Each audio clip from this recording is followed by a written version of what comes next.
राधे राधे दोस्तों, आज हम इस वीडियो के माध्यम से भागवत गीता अध्याय 7 भगवत ज्ञान के श्लोक 13, 14, 15, 16, 17 और श्लोक 18 के बारे में जानेंगे।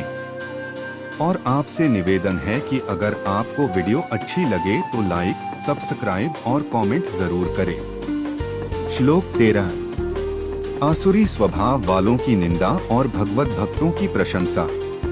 त्रिभिर्गुणमयैर्भावैरिभ्यः सर्वमिदं जगत् मोहितः नाभिजानाति मामेभ्यः परं व्ययम्। अर्थ: गुणों के कार्य रूप सात्विक, राजस और तामस, इन तीनों प्रकार के भावों से यह सारा संसार प्राणी समुदाय मोहित हो रहा है। इसीलिए इन तीनों गुणों से परे मुझ अविनाशी को नहीं जानता। व्याख्या: इस श्लोक में भगवान श्री कृष्ण यह स्पष्ट कर रहे हैं कि इस सृष्टि का सारा जगत त्रैगुणिक, सात्विक, राजसिक और तामसिक गुणों से युक्त है। ये तीनों गुण हर वस्तु और प्राणी में व्याप्त हैं। यही गुण सभी जीवों को मोह और भ्रम में डालते हैं, जिससे वे भगवान के वास्तविक स्वरूप को नहीं पहचान पाते। इस श्लोक में भगवान ने इन गुणों के प्रभाव का उल्लेख करते हुए बताया है कि जो व्यक्ति इन गुणों से प्रभावित होता है वह भगवान के परम स्वरूप को नहीं जान सकता। परमव्यय से तात्पर्य है कि भगवान का स्वरूप निराकार और शाश्वत है, जो इन गुणों से परे है। इस प्रकार इस श्लोक के माध्यम से भगवान श्री कृष्ण यह सिखा रहे हैं कि आत्मज्ञान प्राप्त करने के लिए इन गुणों से परे जाने की आवश्यकता है, क्योंकि इन गुणों के प्रभाव में हम भगवान के वास्तविक स्वरूप को समझ नहीं सकते। श्लोक 14। दैवी येषा गुणमयी मम माया दुरत्य मामेव ये प्रपद्यन्ते मायामेता तरन्ति ते। अर्थ: क्योंकि यह अलौकिक अर्थात अति अद्भुत त्रिगुणमयी मेरी माया बड़ी दुस्तर है, परंतु जो पुरुष केवल मुझको ही निरंतर भजते हैं वे इस माया को उल्लंघन कर जाते हैं, अर्थात संसार से तर जाते हैं। व्याख्या: इस श्लोक में भगवान श्री कृष्ण अपनी दिव्य माया शक्ति के बारे में बता रहे हैं। दैवी येषा गुणमयी, यहाँ भगवान कह रहे हैं कि यह माया जो संसार की भौतिकता को उत्पन्न करती है, एक दिव्य गुणमयी माया है। इसका तात्पर्य है कि यह माया परमात्मा की शक्ति है और इसमें 3 गुण सत्व सत्यता, रजस क्रियाशीलता और तमस अज्ञानता अधिक होते हैं। मम माया दुरत्यया, भगवान श्री कृष्ण इस माया को अत्यंत कठिन और अतिक्रमणीय बताते हैं। इसका मतलब यह है कि इस माया के प्रभाव से बाहर निकलना बहुत कठिन होता है, क्योंकि यह संसार के सभी प्रपंचों और झूठी मोहमाया को सृजित करती है। मामेव ये प्रपद्यन्ते, जो लोग पूरी तरह से भगवान की शरण में आ जाते हैं, जो भगवान के प्रति समर्पण करते हैं और केवल उन्हीं पर भरोसा करते हैं, वे इस माया के प्रभाव से मुक्त हो जाते हैं। मायामेता तरन्ति ते, भगवान कहते हैं कि जो व्यक्ति मेरी शरण में आता है वह इस माया को पार कर सकता है। ऐसे लोग इस संसार की भौतिक माया से मुक्त हो जाते हैं और सच्चे ज्ञान की प्राप्ति करते हैं। इस श्लोक का सार यह है कि भगवान की माया अत्यंत प्रभावशाली और कठिन है, लेकिन जो व्यक्ति भगवान की शरण में आता है वह इस माया से उबर सकता है और आत्मा की वास्तविकता को समझ सकता है। श्लोक 15। नमा दुष्कृतिनो मूढ़ाः प्रपद्यन्ते नराधमाः मायापहृत ज्ञाना आसुरं भावमाश्रिता है। अर्थ: माया द्वारा जिनका ज्ञान हरा जा चुका है, ऐसे आसुर स्वभाव को धारण किए हुए मनुष्यों में नीच दूषित कर्म करने वाले मूढ़ लोग मुझको नहीं भजते। व्याख्या: इस श्लोक में भगवान श्री कृष्ण उन लोगों की विशेषताएं बताते हैं जो उन्हें नहीं मानते या उनके प्रति समर्पण नहीं करते। यहाँ भगवान कह रहे हैं, दुष्कृतिनः दुष्कृतिन, वे लोग जो पाप कर्म करने वाले हैं। मूढ़ाः, जो अज्ञान या मूर्खता के कारण सही मार्ग को नहीं समझते। नराधमाः, जो अत्यंत नीच और पतित हैं।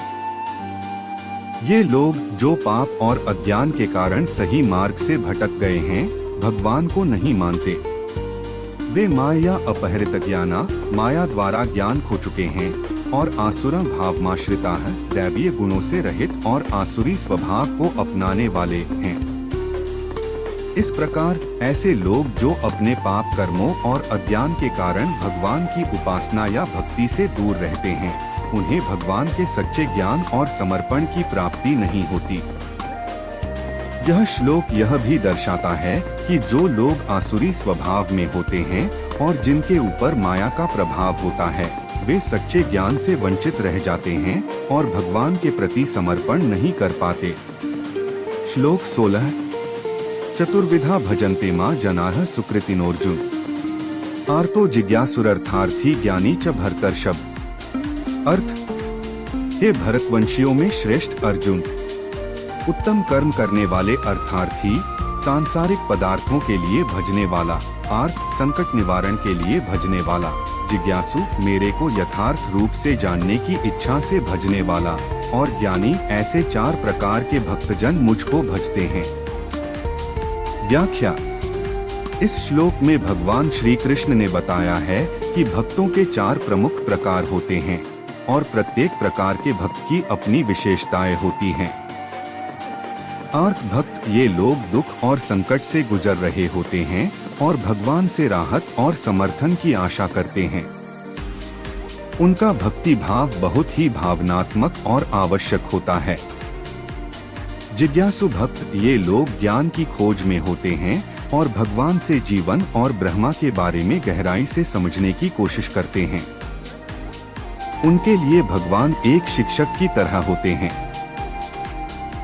अर्थार्थी भक्त ये लोग भौतिक लाभ, समृद्धि या विशिष्ट इच्छाओं की पूर्ति के लिए भगवान से प्रार्थना करते हैं। इनका भक्ति भाव अक्सर व्यक्तिगत इच्छाओं से प्रेरित होता है। ज्ञानी भक्त ये लोग सबसे ऊंचे स्तर के भक्त होते हैं। वे भगवान को सच्चे रूप में जान चुके होते हैं और उनकी भक्ति में पूर्ण समर्पण और ज्ञान होता है। उनके लिए भगवान परम सत्य और साक्षात ब्रह्मा हैं। इस प्रकार श्री कृष्ण ने यह स्पष्ट किया है कि हर व्यक्ति अपनी स्थिति और आवश्यकता के अनुसार भगवान की भक्ति करता है और भगवान सभी प्रकार की भक्ति को स्वीकार करते हैं। श्लोक 17 तेषा ज्ञानी नित्ययुक्त एक भक्तिर्विशिष्यते प्रियो हि ज्ञानिनोत्यर्थम हंस च मम प्रियः।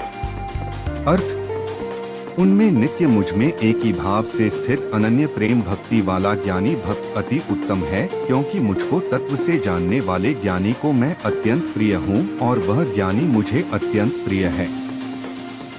व्याख्या। इस श्लोक में भगवान श्री कृष्ण ज्ञानियों के महत्व और उनकी स्थिति को स्पष्ट कर रहे हैं।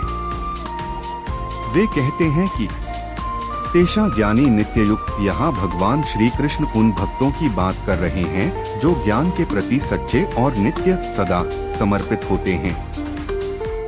ज्ञानी वे होते हैं जो परम सत्य को जान चुके होते हैं और इस ज्ञान में स्थिर रहते हैं। एक भक्तिर्विशिष्यते, ऐसे ज्ञानी भक्तों का एकल डिवोशन, एकता का भाव विशेष रूप से उत्तम होता है। ये भक्त केवल एक ही चीज भगवान में एकनिष्ठ होते हैं और किसी भी प्रकार के भेदभाव या द्वैत से मुक्त रहते हैं। प्रियो हि ज्ञानिनोत्यर्थम हंस च मम प्रियः।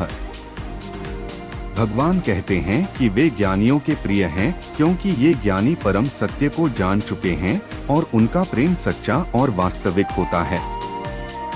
ऐसे ज्ञानियों को भगवान स्वयं प्रिय होते हैं क्योंकि उनके प्रेम और भक्ति में कोई छल या पाखंड नहीं होता। इस प्रकार भगवान श्री कृष्ण इस श्लोक के माध्यम से यह बताते हैं कि ज्ञान की प्राप्ति और सच्ची भक्ति का मार्ग सबसे श्रेष्ठ है और ऐसे भक्त उनके विशेष प्रिय होते हैं। श्लोक 18 उदाराः सर्व एवैते ज्ञानी त्वात्मैव मे मतम् आस्थितः स हि युक्तात्मा मामेवानुत्तमागतिम्।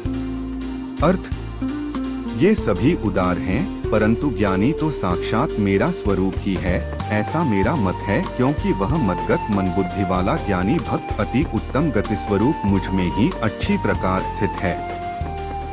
व्याख्या।